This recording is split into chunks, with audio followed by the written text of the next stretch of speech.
Hello everyone. Today we are delving into Night Voices, a captivating poem by Sir Arthur Conan Doyle, who is also known for his Sherlock Holmes series. Doyle also explores themes of fear, the supernatural, and the unknown in his poetry. In Night Voices, we follow a child's fearful encounter with mysterious sounds in the night, seeking comfort from his father. So, let's get started with this beautiful poem and take a closer look at how Doyle weaves the various themes and devices to create a chilling atmosphere and provoke thoughts about fear, protection, and the mysteries lurking in the darkness. First, I will begin by reading the poem out for you all. Father, Father, who is that whispering? Who is it who whispers in the wood? You say it is the breeze as it sighs among the trees, but there's someone who whispers in the wood. Father, Father, who is that murmuring? Who is it who murmurs in the night? You say it is the roar of the wave upon the shore, but there is someone who murmurs in the night. Father, Father, who is that who laughs at us? Who is it who chuckles in the glen? Oh, Father, let us go, for the light is burning low, and there is somebody laughing in the glen. Father, Father, tell me what you're waiting for. Tell me why your eyes are on the door. It is dark and it is late, but you sit so still and straight, ever staring, ever smiling at the door. These are a few of the important words associated with this poem. Please go through them and you can pause and note them down for your reference.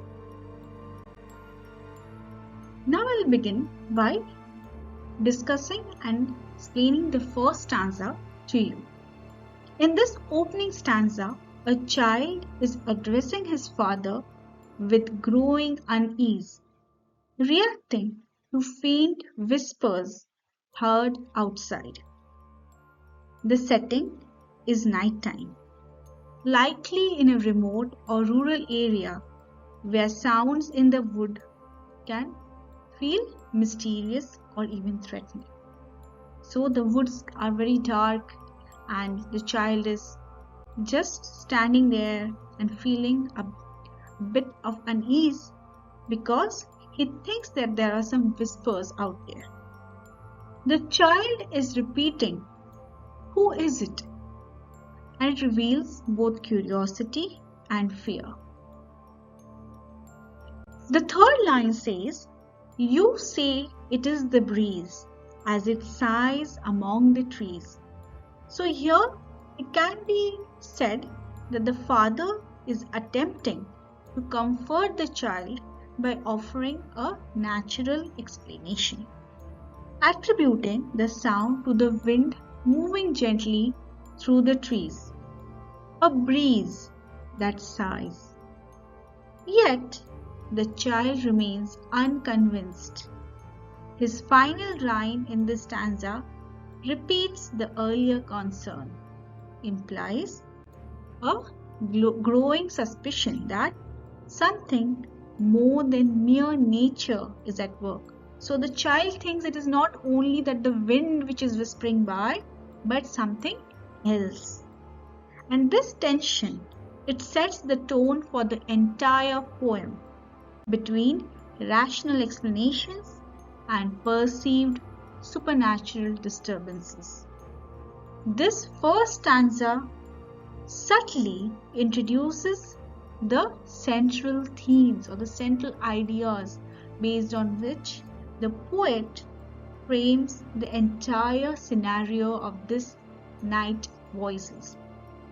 So The themes could be the fear of the unknown or the child's vulnerability and the comfort or ambiguity of the father's assurances.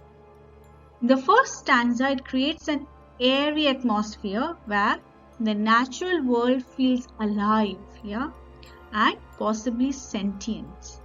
The child's doubt casts a shadow over the father's calm reassurance that it is just a breeze which is going by. Introducing with earlier questions about whether the father's explanations are to be trusted, or if he knows more than he admits. Okay? In the second stanza, the child can be seen to be uneasy, and now he hears a different sound, murmuring. So which is said there, Father, Father, who is that a murmuring? This word suggests a more continuous, unclear, and possibly secretive noise. It enhances the poem's atmosphere of tension and uncertainty, which is derived from the first stanza itself. Once again, the child turns to his father for comfort and clarity. The father replies with another natural explanation, perhaps, So, this time, perhaps the father is pointing to the sea waves which are crashing on the shore as the source of the noise. He calls it a roar of the sea waves. And this is contrasted with the murmuring, the soft murmuring that the child is trying to describe. And it implies either a difference in perception or a deliberate attempt to downplay the child's fears. And despite the father's answer, the child does not accept it. He again repeatedly claims someone is murmuring, and it suggests a deepening fear, perhaps of ghosts or even unseen presences. The tone grows more anxious with this second stanza, and the sense that something is not right becomes more pronounced. This stanza continues the theme of fear versus reason and innocence versus experience. The child still trusts his father enough to ask, but also begins to suspect that ordinary explanations cannot account for the strange noises in the dark. The gap between what is heard and what is explained hints at something hidden, something or someone who is murmuring in the night. In this third stanza, we see that the child's fear escalates noticeably. Unlike the previous whispers and murmurs that he has heard, which are both vague and distant, he now hears laughter, something unmistakably human and far more disturbing. He asks, "Who is it who chuckles in the glen? Who is it that laughs at us?" And it suggests malice or mockery, making the child feel targeted. The use of the word chuckles implies a sinister or secretive amusement, and the setting, the glen that the poet beautifully has used here, it adds to the sense of eerie isolation. This is not just ambient night noise. It feels intentional and personal. The tone shifts from inquiry to plea. The child no longer merely asks questions. He highlights a rising panic with the phrase that the light is burning low, and it is very symbolic. It suggests that physical darkness is creeping in, but also the fading comfort and protection of the known, and it possibly represents the waning influence of reason or safety. It is notable that in this stanza the father gives no reply, and his silence, it is ominous, so to say. The child's dread has reached a point where his instinct is perhaps to escape. And this third stanza, it deepens the emotional tension and foreshadows the unsettling revelation of the final fourth stanza. Okay? So, in the final stanza, the fear in the child has reached its peak, and the shift in focus from the external sounds to the father's behavior reveals an unsettling change. The child now directly questions his father, sensing something is wrong.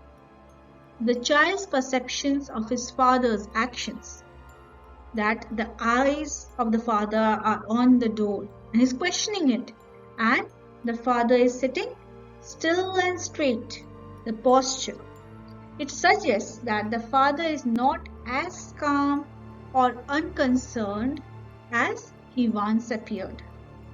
The father's immobility contrasts with the child's increasing anxiety, as he remains fixated on the door rather than offering further reassurances to his child. The fact that the father is smiling now while staring at the door adds a sense of mystery.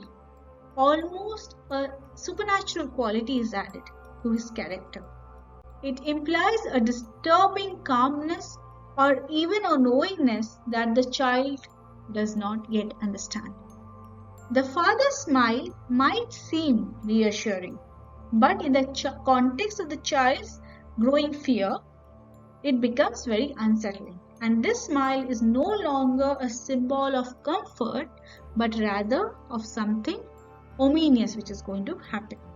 And the child's final line indicates that the father's previous reassurances are no longer sufficient.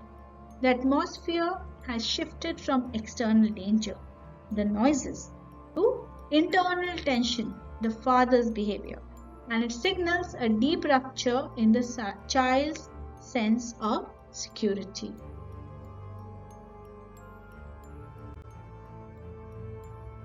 Now we will go through the themes in this pure poem. The first theme is the fear of the unknown and rational explanations.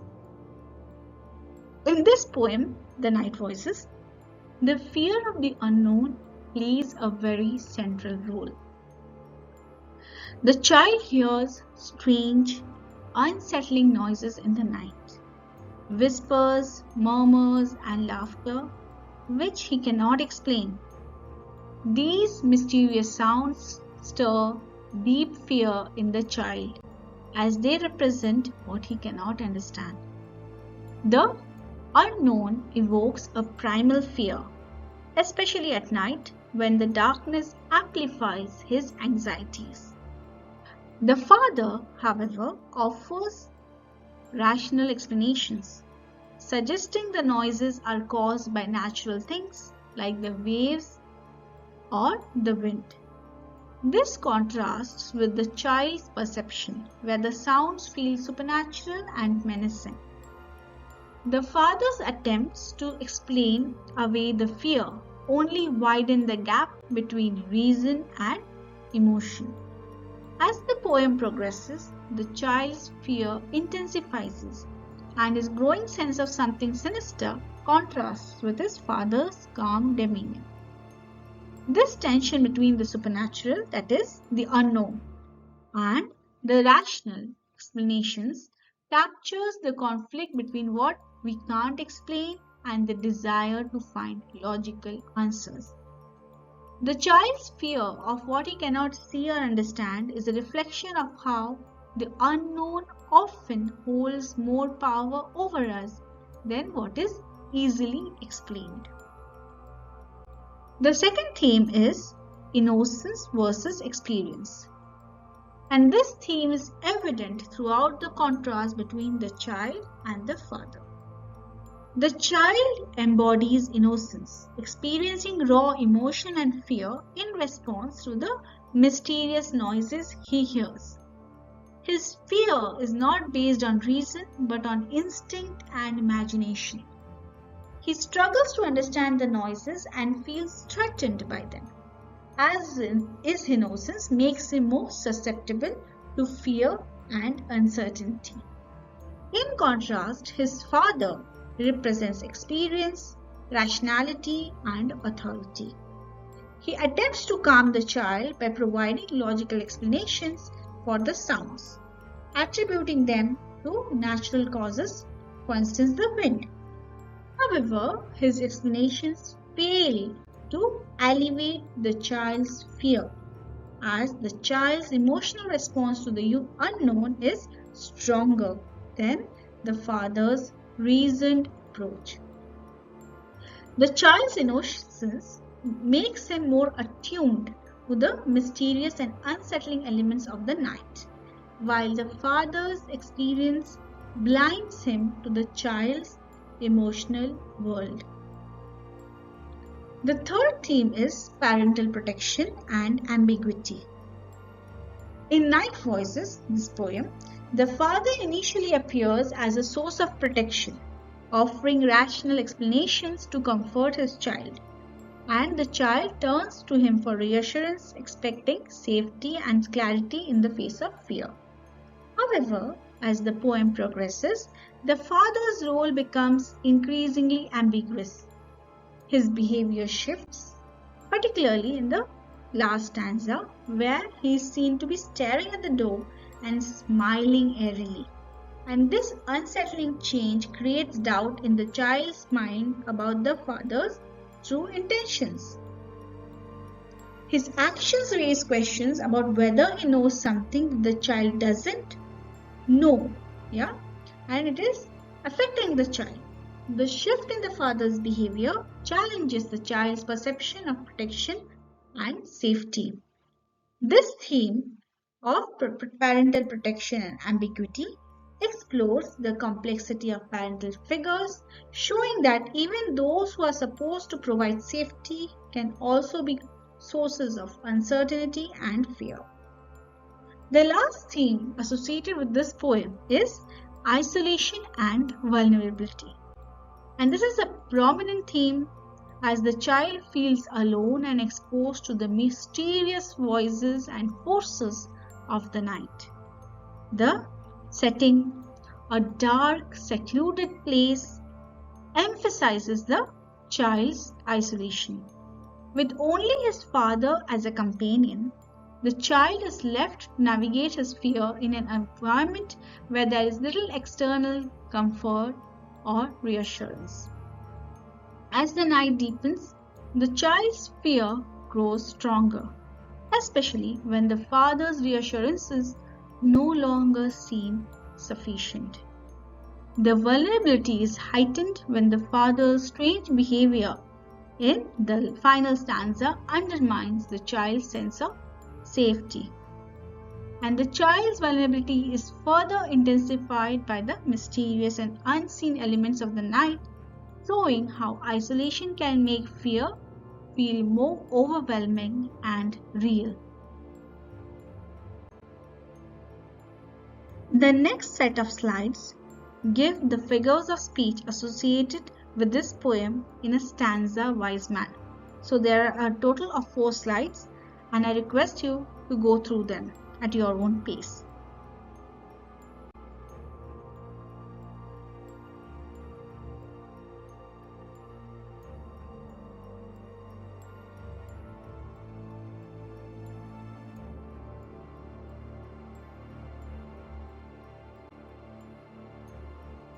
The final slide of this presentation relates to the rhyme scheme, and as we can see in this slide, the poem has a rhyme scheme of AA, BB, A throughout each stanza. The collection of the poetic devices and the consistent rhyme scheme helps contribute to the poem's eerie and haunting quality, reinforcing the themes of a child's fear of the unknown and the mysterious voices heard at night. And with this, Doyle crafts a suspenseful atmosphere, drawing us as readers into the child's fearful perspective and leading to the unsettling revelation in the final stanza. Thank you for listening. For more such content, subscribe to our channel.